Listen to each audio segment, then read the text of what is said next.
Hello, listeners, and welcome to our first program of the series. This program is produced for the learners doing the subject of hospitality and everyone who's interested in the subject. My name is Jean Renichka, and today we will learn about components of a hospitality establishment. Please have a pen and notebook ready to write down important points of the hospitality industry. By the end of this program, there will be a quiz, so please take a moment to participate and have fun with us. By the end of this lesson, you should be able to define hospitality establishment, identify different types of establishments in their local environment, identify the main areas within the hospitality establishment where services are provided, and state the main activity for each area. Yo, Batista! All good, man. My parents are planning to take us on a vacation during the December holiday, and we'll be touring the northern and the coastal parts of Namibia. I'm so excited, man. We will be sleeping in hotels and lodges. Wow, Semi, that's amazing. Yeah. Last summer we spent a week at Etosha National Park with my family, and it was the best of both worlds.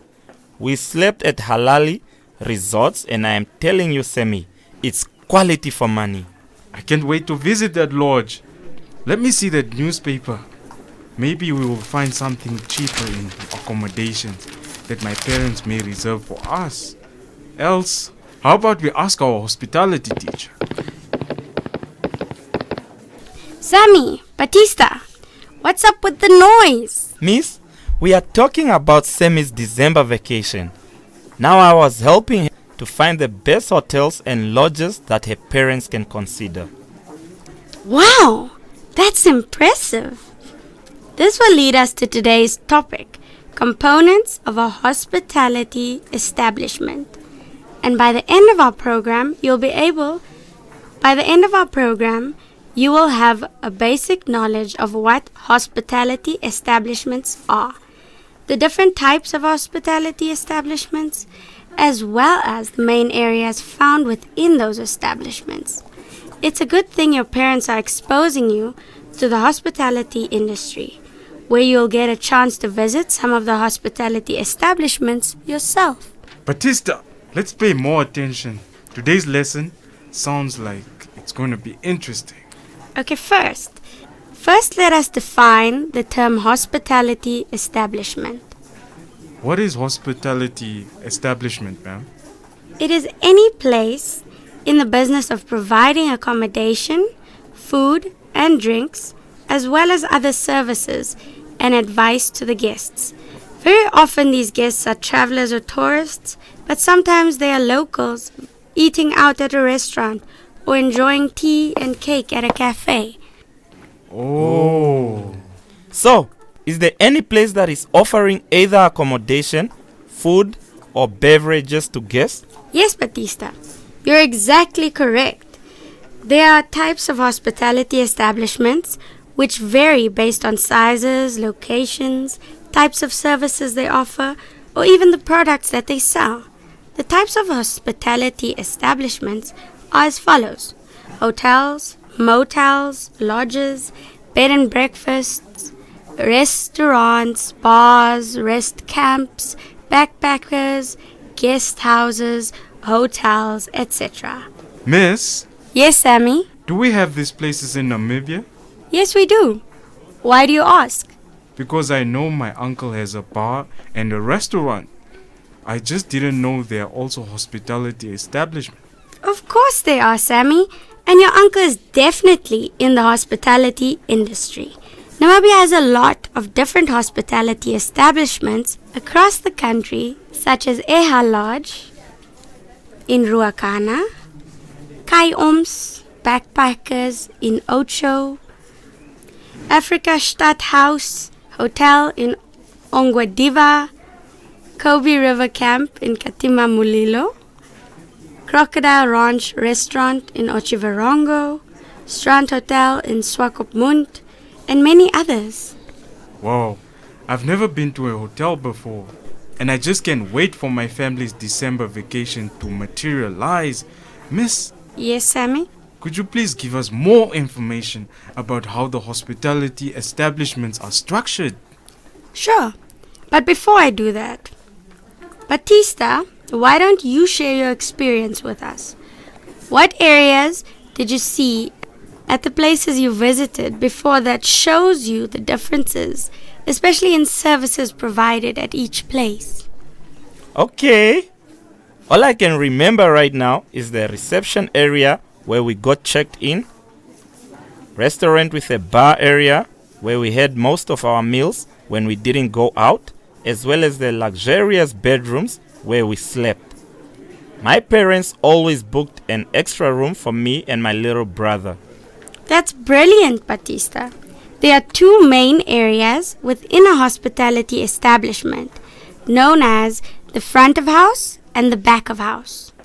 When you arrive at an establishment other than a pub or bar, you may be received by a porter who will guide you to the front desk area where you will be warmly welcomed by a vibrant receptionist. Here, all reservations and bookings for either accommodation or for meals are made. This area is also responsible for processing bills and payments, as well as handling the departures of guests from the establishment.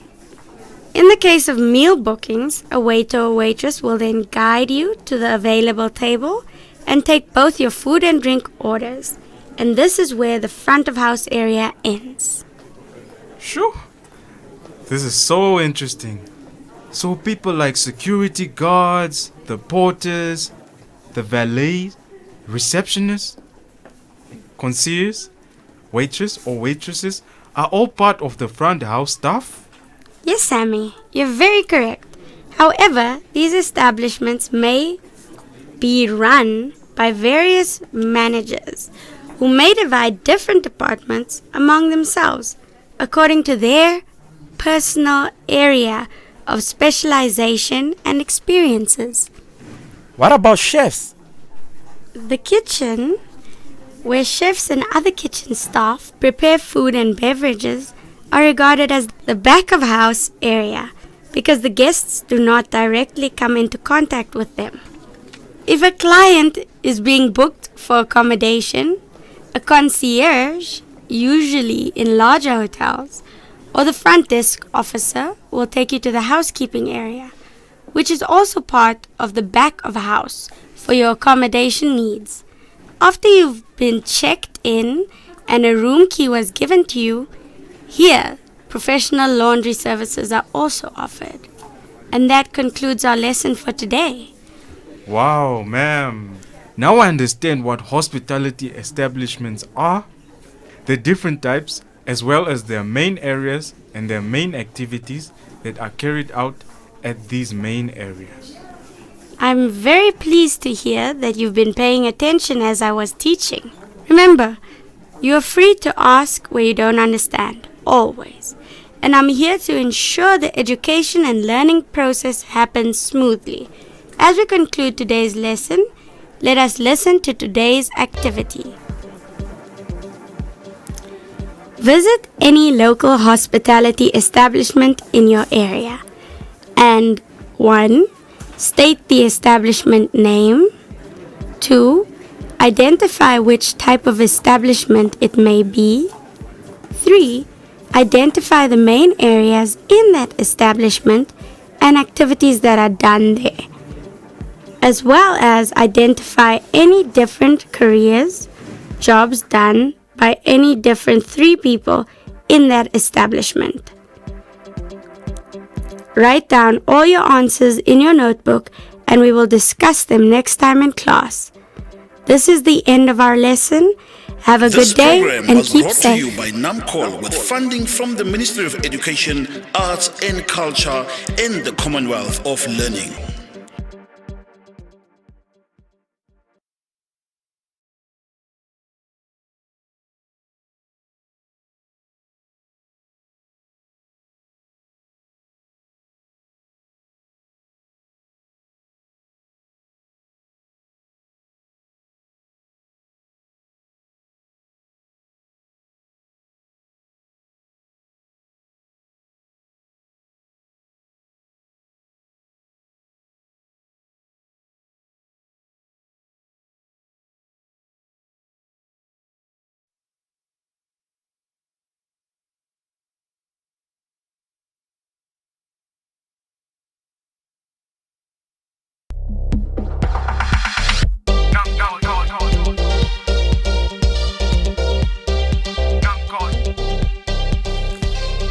Hello, listeners. Welcome to our second program in the series. This program is produced for learners doing the subject hospitality and everyone who's interested in the subject. My name is Jandre Nitschke, and today we will learn about front desk personnel. Please have a pen and notebook ready to write down important points of front desk operations. By the end of this program, there will be a homework activity. I urge you to follow and listen attentively in order to be able to complete the homework activity well and easily. By the end of this lesson, you should be able to list the basic rules for personal hygiene and health, discuss suitable personnel appearance in terms of personal grooming, wearing a uniform, jewelry and makeup, hair and footwear.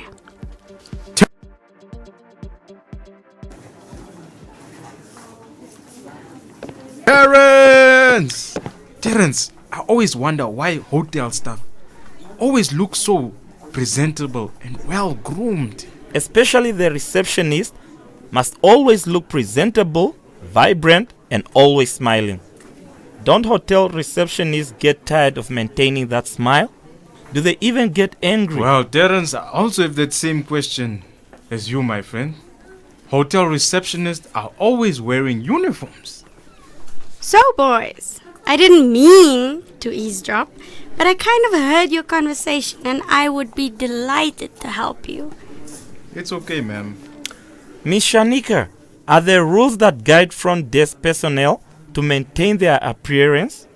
I would like to find out why they always look neat and well put together. Of course, Terence. But before I explain, would you all sit down, take out a notebook and pen for today's writing, and let us first look at the objectives for the lesson of today. By the end of this lesson, you should all be able to list the basic rules for personal hygiene and health and discuss the suitable personnel appearance in terms of personal grooming, wearing a uniform, jewelry and makeup, hair and footwear. Would you like to be attended to by a front desk officer who's smelly, with foul breath and uncombed hair or dirty nails? No, not at all. I will definitely find another place that is neater with people that look more serious about their job. If the person at the front desk looks that dirty, what is guaranteeing me that the room or restaurant area is clean? Exactly, Terence. To ensure cleanliness and to make a positive image for his or her establishment, a front desk officer must uphold personal hygiene and health rules. There are basic rules for front desk personnel, hygiene and health, such as bath or shower every day and wear clean clothes. Change your socks and undergarments every day. Brush your teeth at least twice a day. Tie your hair in a neat ponytail or bun.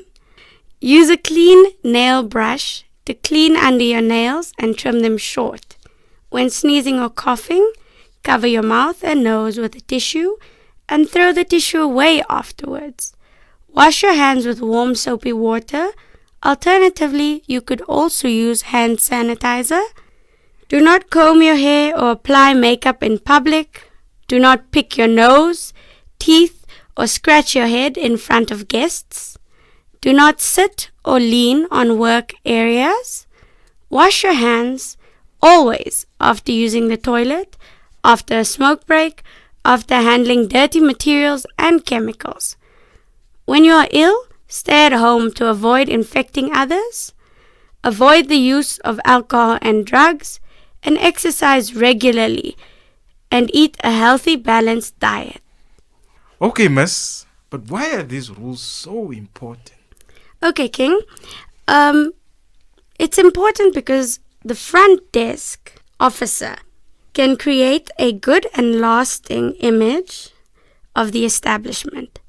Everyone should have a sense of responsibility and respect towards themselves and others by ensuring that they appear neat and presentable when in public. This also helps to avoid the contamination and spread of infectious diseases at the workplace. Oh, I see. Now it makes all sense. If it's all clear, let us further discuss suitable personal appearance in terms of personal grooming, wearing a uniform, jewelry and makeup, hair, and footwear. Yes, miss. Let us continue. I have taken notes of the most important points you have mentioned. That's good, Terence.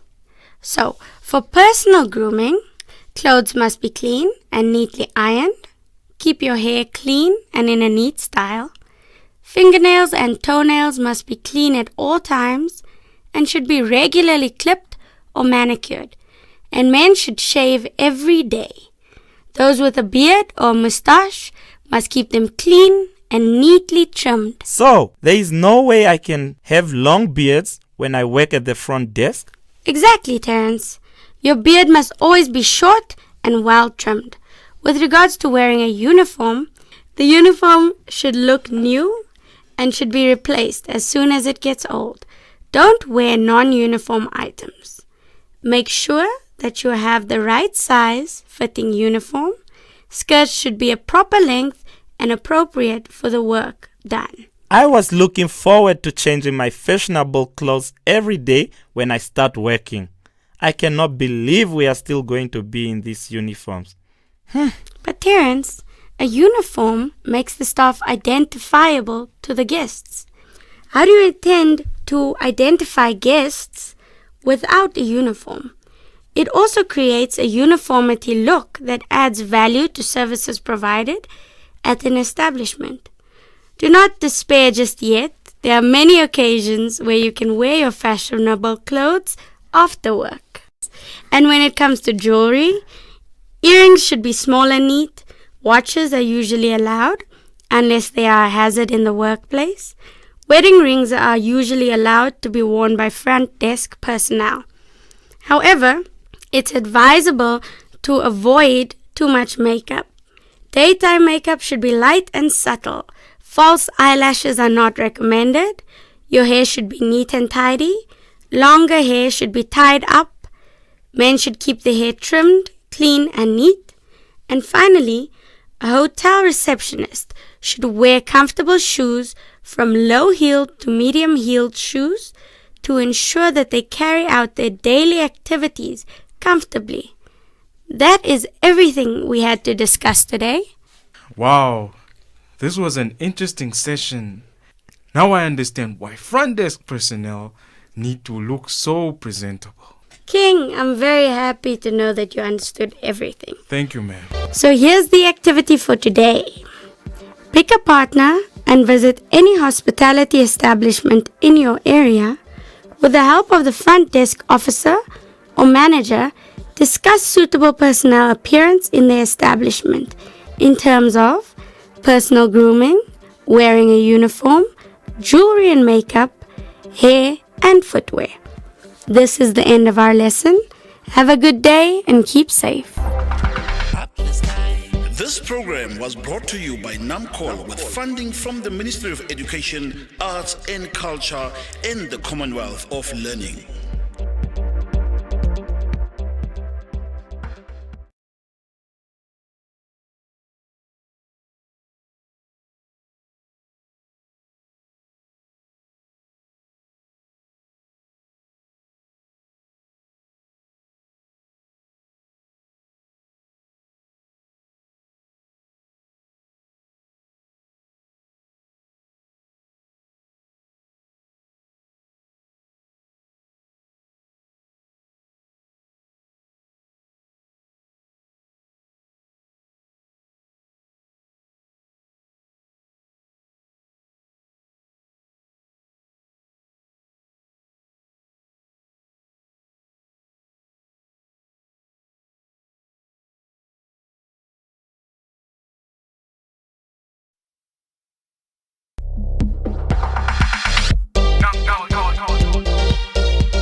Hello listeners!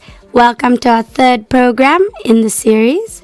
This program is produced for the learners doing hospitality and everyone who's interested in the subject. My name is Jean Renechka, and today we will learn about front desk equipment. Please have a pen and notebook ready to write down important points on front desk equipment. By the end of this program, there will be a homework activity. I urge you to follow and listen attentively. By the end of this lesson, you should be able to list the equipment and systems used at the front desk for reservations and communication. State the functions of each equipment. It's a Jabu. Last Saturday, my dad took me out for lunch at Avani Hotel and Casino, and I was so impressed by their front desk office. What catches my eyes was their front desk equipment and system. The front desk officer multitasked and yet gave us attention. Wow, Amanda. This sounds so interesting. What exactly did you see there? I didn't even step my feet into the hotel except at KFC. My parents kept on promising to take us on a vacation, but to no avail. Amanda, could you please share with me your experience, especially the front desk area? Sure, ma'am. I was just telling Jabu that I visited Avani Hotel and Casino on Saturday with my dad, and apart from their mouth-watering cuisine, I was so attracted to their front desk area. The equipment there and the receptionist was spectacular. Interesting, Amanda. Your experience will actually make our lesson for today fascinating, since we will discuss the front desk equipment and their functions used for reservations and communication. Since you are already familiar with the front desk area, could you please name any front desk equipment you can remember from Avani Hotel and Casino? Yes, ma'am. I saw a telephone, fax machine, credit card machine, room keys, and a computer. That's all I can remember, miss. Well done! I'm proud of you and thank you for your contribution. I will now explain to you in detail the front desk equipment as well as their functions. Thank you, miss. Alright, all hospitality establishments require some kind of equipment to run and operate efficiently. Front desk equipment is mainly classified into 3 subdivisions. Automated equipment, such as a computer, fax machine, credit card validator, and call accounting system. Semi-automated equipment, such as a posting machine, cash register, wake-up calls, credit card imprinters, as well as manual and general equipment, such as room racks, information racks, folio bucket, and room key racks. Thank you, Ms. Shanika, for the 3 subdivisions of front desk equipment information. Miss, could you please explain to me their roles and functions, especially to ensure that communication and reservations or bookings are done professionally and efficiently? Well, Amanda, we will discuss the function of these front desk equipment.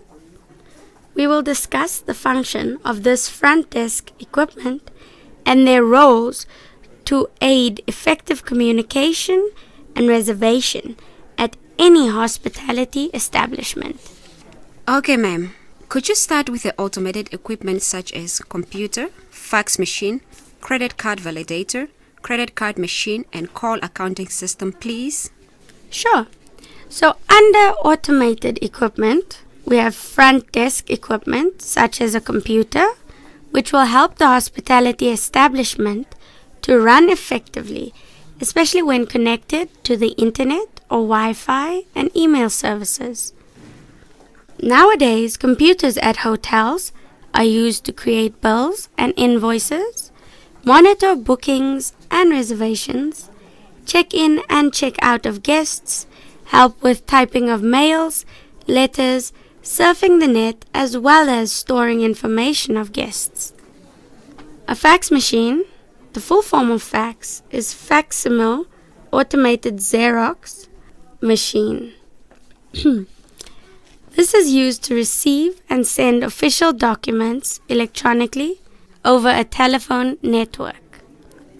The transmissions it sends are called faxes, and these can be between two fax machines, or between a fax machine and a computer or online fax service that is equipped to send and receive faxes. A credit card validator used by front desk cashier to check the validity of a credit card of a guest to ensure that it's valid. A credit card machine is used to make and process credit card payments. A call accounting system allows a front desk officer to track phone calls, to bill guests for their phone usage, to reduce telecommunication costs, and increase guest satisfaction. It's also called a PBX, Automated Private Branch in Charge. Electronic Data Cache, EDC, helps the front desk officer to validate and scrutinize the authenticity of the credit card given by the guest during the check-in and check-out. Amanda, I hope you're following and on the right track. Absolutely, Miss. We are on the right track, and this enhances my understanding of Avani Hotel and casino efficiency. Thank you, Amanda. Now we will move to the next subdivision of the front desk equipment, which is semi-automated equipment and consists of the following equipment systems. A posting machine, which is very essential. It's used in the front desk for posting various charges in accounts of guests. It is used to calculate the total of the guest's account.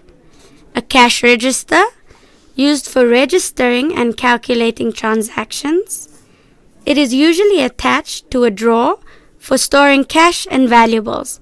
The cash register is usually connected to the printer and can print out receipts for record-keeping purposes.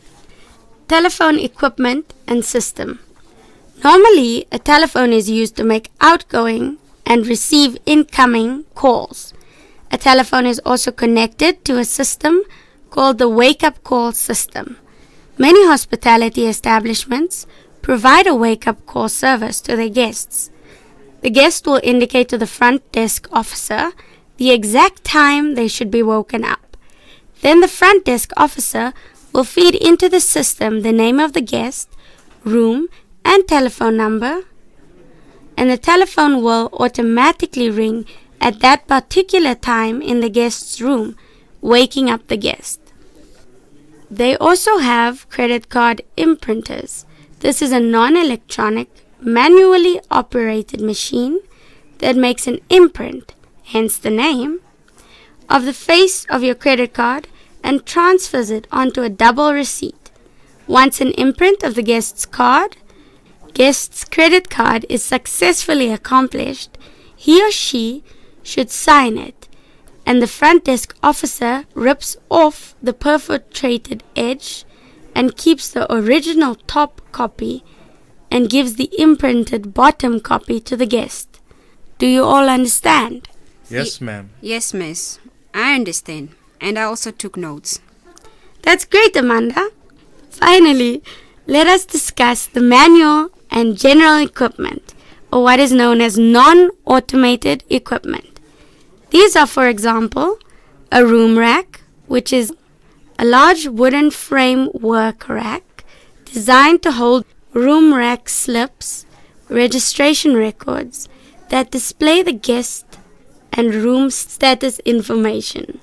An information rack, which consists of aluminium slots designed to hold guests' information slips, which consists of a guest's name and room number. It is used to assist the front desk officer with the proper routing of telephone calls and mails. The room keys rack is a wooden or metal framework rack present at the front desk office, used to store guest room keys in sequential order. A folio tray is a bucket used for front desk cash section, where the guest's folio are stored and arranged according to the guest's room number. Does anybody have any questions? No, Miss Shanika. Today I learned a lot of stuff, such as front desk equipment and their functions. I also learned about operating systems to ensure effective communication, reservation, and bookings. Amanda, I hope you understand now about the different front desk equipment and their functions. In your notebook, complete the activity for today. Here's the activity for today. Please answer it in your notebook. In a table format, list any 5 front desk equipment or systems and state their main functions at the front desk office. This is the end of our lesson. Have a good day and keep safe. This program was brought to you by NAMCOL with funding from the Ministry of Education, Arts and Culture and the Commonwealth of Learning.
Hello, listeners, and welcome to our 4th program in this series.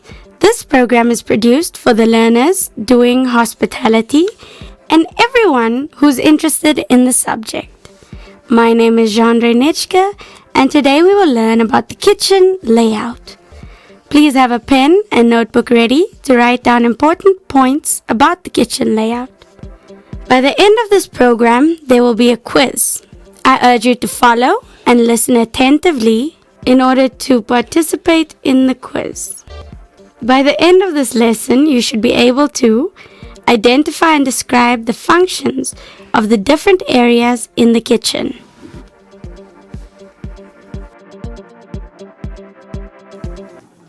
You know what, Tabonga? Yes, Tinashe? I compared our hostel kitchen and the hospitality lab kitchen design, and I noticed that they have some similarities. Sure, I also noticed some similarities there. Comparing to my mom's kitchen, I also noticed some differences too. Our kitchen is very small and lacks some storage facilities. It's always stressful to prepare meals at home. I enjoyed my hospitality practical cookery last term. Good morning, learners. Good morning, miss. What are you debating about today? Yes, miss. We are making comparisons between our hospitality lab kitchen, the hostel kitchen, as well as my mom's kitchen, and found some similarities and differences. Amazing! Today we will actually learn about the kitchen layout. We will identify 9 areas of a kitchen in a hospitality establishment and their functions. We will also identify different equipment used in the kitchen. Please take note that a hospitality kitchen should be set up considering enough storage space as well as spacious workstations to ensure that practical cookery lessons will take place efficiently. Interesting, Ms. Shanika.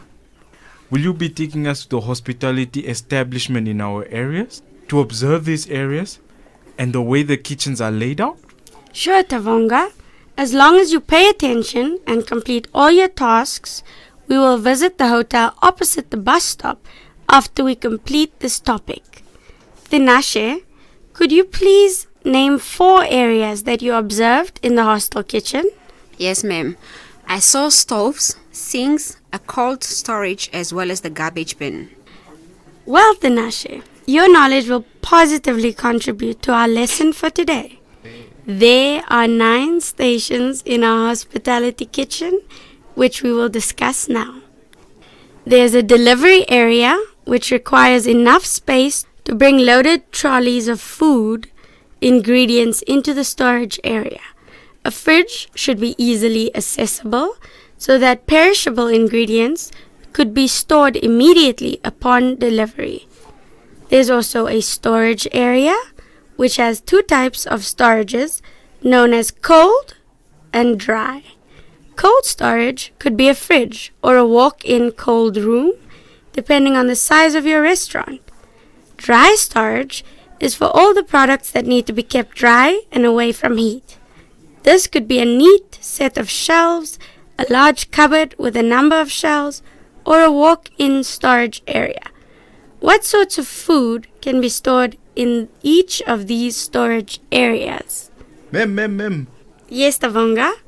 We can store fresh fruits and vegetables as well as all the milk products in the cold storage because they spoil easily. That's correct, Tavonga. What can be stored in the dry storage? May I try, ma'am? Yes, Tinashe. Foods that are stored in the dry storage are such as cans, cereal grains, breakfast storages, as well as all dry food. That's correct as well. Those are the foods that can be stored in those areas. Let's move on. There's also a preparation area, which is the place where all preparation work is done, such as cutting, chopping, peeling, soaking, mixing, and all other jobs that need to be done to prepare food.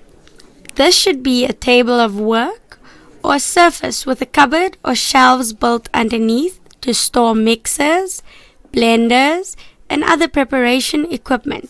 The other utensils, like knives and chopping boards, should also be close at hand. The other area is called the production area. This is where chefs will work and where all the main cooking takes place.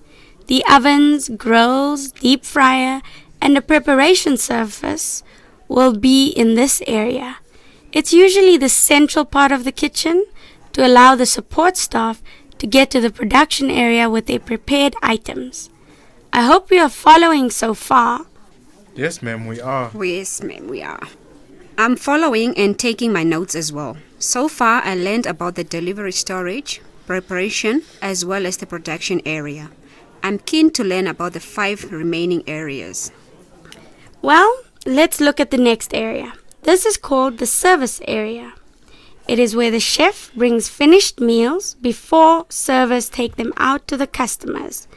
This area consists of trays, serving platters, dishes, glasses, jugs, and cutlery.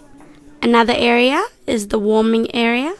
This is where hot food that needs to be served warm must be kept until the server is able to collect the plate and deliver it to the customer.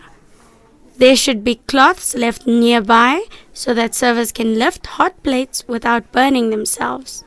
Oh, this is probably the reason why, regardless of the number of guests in the restaurant, warm food are always served warm for everyone because they have a warming area to keep warm food before they are served. Yes, Tinashe. Now let's discuss the remaining 3 kitchen areas. We also have a dishwashing and cleaning area, where the electric dishwasher will be with a double sink for scrubbing pots and pans. A 3-compartment sink is best, one for soaking, one for washing, and one for rinsing. So, ma'am, Yes, Tavonga? people don't wash dishes with their hands in the hospitality establishment? They do, but in smaller establishments, dishes can be done by hand since the number of guests and the size of the eating area is very limited. However, in large establishments, the load of dishes is way too much and it can't be completed on time in hand washing methods, hence the dishwashing machine. Oh, I see. It makes a lot of sense. This place makes use of many pots and dishes in a day, and a person will not be able to scrub and wash everything clean for the next day by hand. That's exactly right, Tavonga. Let us look at the cleaning supply storage area. This could be a large cupboard with room for not only mops and brooms, but all the other cleaning products used in the kitchen. The cleaning chemicals should be in a lockable cupboard. Finally, it's the waste area. This is where all the waste products will end up, meaning there should be waste bins to dispose of litter and all kitchen waste. Now I get it right. I really enjoyed my lesson for the day. I understand all kitchen layout and their functions. Tavonga, I hope you understand now about the kitchen layout, different areas within hospitality establishments, as well as their main activities. I also advise all of you to visit any local hotel, lodge, or guest house to familiarize yourself with the hospitality industry. In your notebook, complete the activity for today. On a sketch paper, design the kitchen layout for your hospitality lab, indicating the 9 areas. Explain the functions of the 9 kitchen layout areas. This is the end of our lesson. Have a good day and keep safe. This program was brought to you by NAMCOL with funding from the Ministry of Education, Arts and Culture and the Commonwealth of Learning.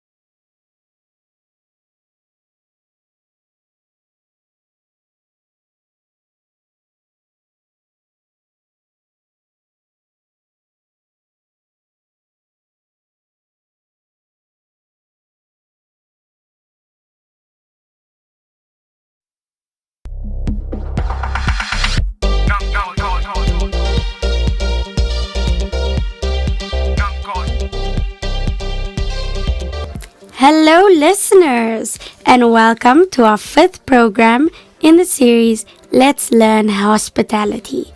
My name is Jean Renichka, and today we'll learn about the cleaning schedule. Please have a pen and notebook ready to write down important points on cleaning schedule. By the end of this program, there will be a homework activity. I urge you to follow and listen attentively, also to complete your homework activity at the end of today's series.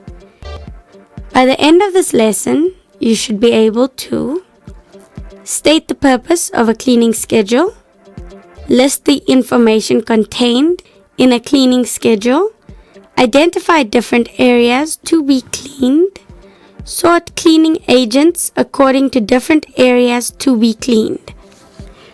Christo, I hope you completed your cleaning task yesterday. No, ma'am. I did not complete it yet.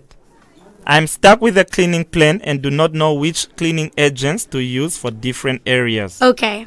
Your cleaning plan should be well organized to make your cleaning duties efficient.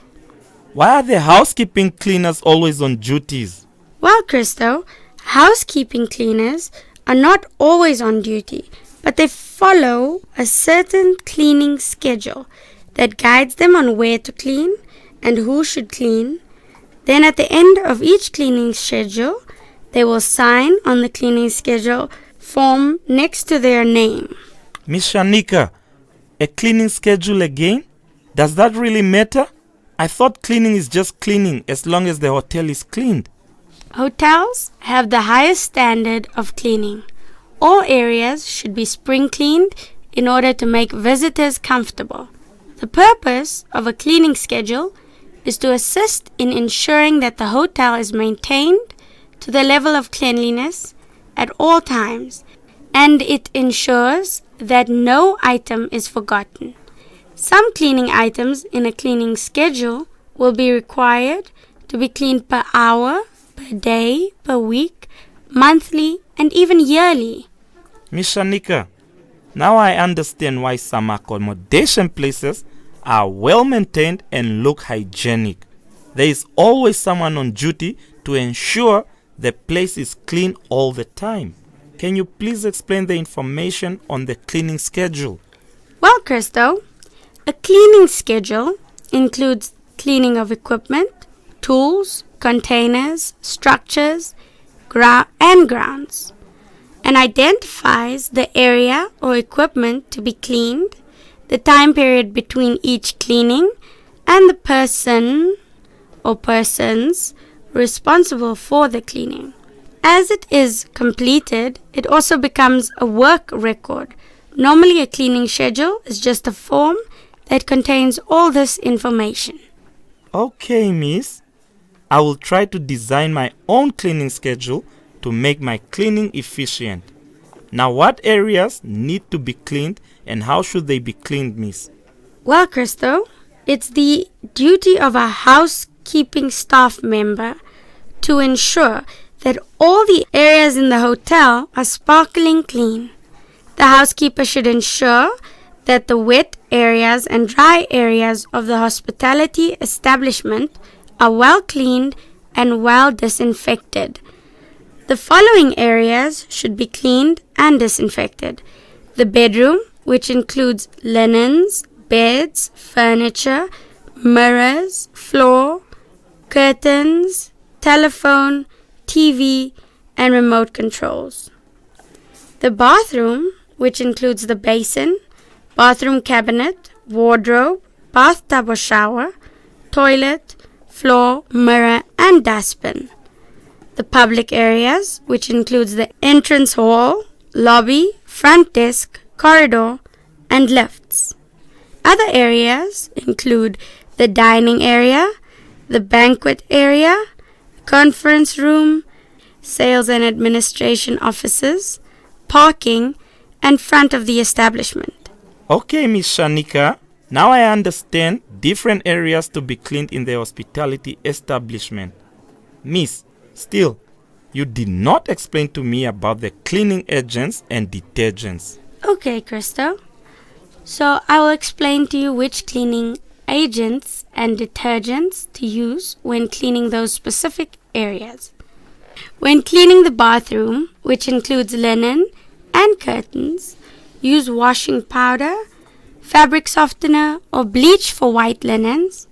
For furniture, wipe away the dust with a damp cloth and polish daily. In the case of mirrors, spray Windoline or glass cleaner on a microfiber cloth to wipe out spots and dry it. For the floors, sweep or vacuum and mop with any tile cleaner, pine gel, Domestos, and a little bit of bleach to disinfect it. The telephone, TV, and remote controls should be sanitized and wiped to get rid of dust. Do you have any of these cleaning agents for your cleaning task, Christo? Yes, miss. I saw some in the chemical cupboard. Okay, then we can move to the most important area of the hospitality establishment, which should be cleaned and disinfected daily: the bathroom. This includes the basin, the bathtub, and shower, which should be cleaned with pine gel cleanser, all-purpose cleanser, tile cleanser, and bleach to disinfect them. The bathroom cabinet and wardrobe must be wiped with microfiber cloths and sanitized. The toilet should be cleaned using Domestos, toilet cleaner, pine gel, and all-purpose cleaner to clean and disinfect the toilet and the floor. Clean the dustbin and disinfect it with bleach. Public areas and other areas should be vacuumed or swept and mopped with tile and floor cleaner.